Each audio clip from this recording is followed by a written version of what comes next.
أشهد أن لا إله إلا الله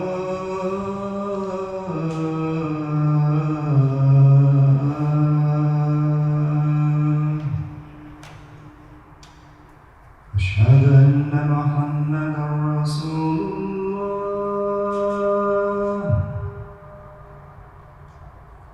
أشهد أن محمدا رسول الله. People often ask me, what is Cham? Who are the Cham people? Because we're not only Cham, we're Cambodian, we're Vietnamese, we're Malayan, we're other citizenships. And we're American. We're not Buddhists like many Cambodians or Christians. And our history is as complicated as the lands that we come from and the histories of migration. The Cham story has been overshadowed by war, migration, and perseverance. We came from the ancient kingdom of Champa, which was located in the modern-day south-central coastal areas of Vietnam. The kingdom existed since the 2nd century and reached its peak in the 10th century. In early 14th century, Islam started to take root in the kingdom from the Arab and Indian traders.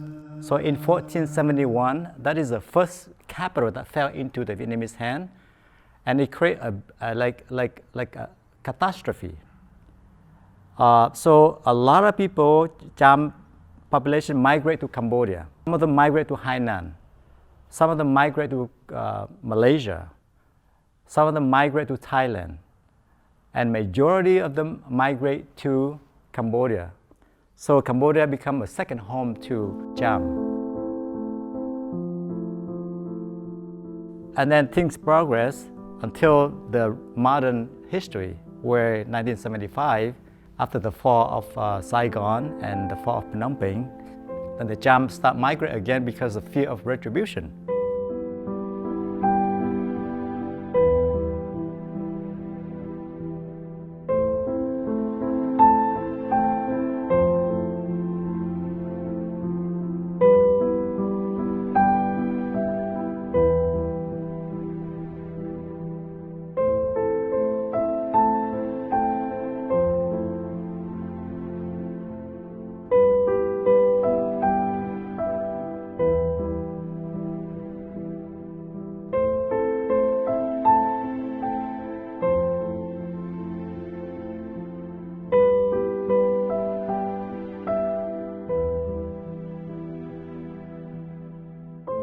We all share the same story.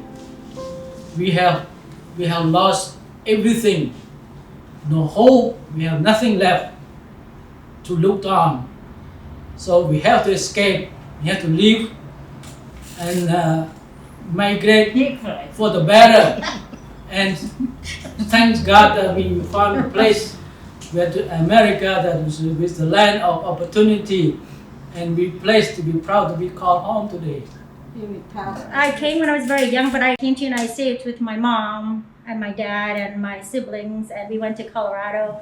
We lived there for, 8 or 9 years before we came to California, and that's where we built our new home here in California and meet the Cham. When I was in Colorado, I had no Cham.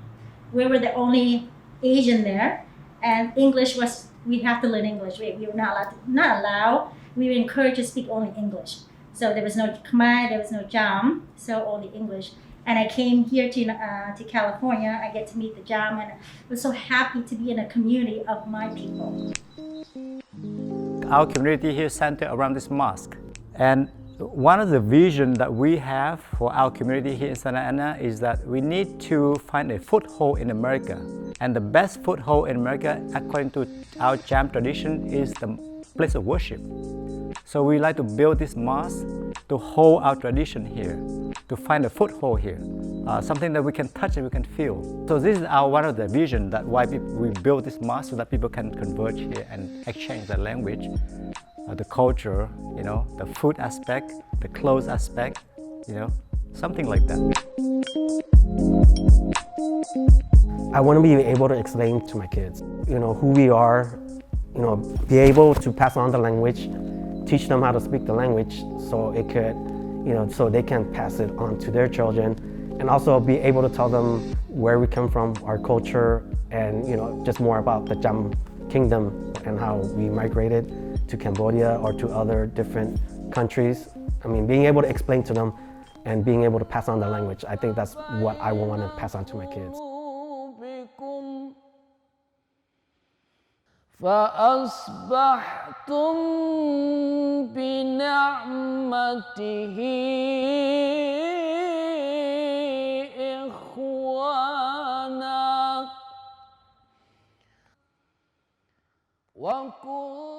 The Cham, as well as other ethnic minorities in the United States, are melting into American culture. It's an uphill battle, but the mosques they establish and the community they live in still exhibit a distinct Cham character. They're still fighting to find a foothold in a new land while socializing around their mosque with their distinct language. After 5 centuries after the fall of Champa, the Cham have adapted to survive throughout the changes around them.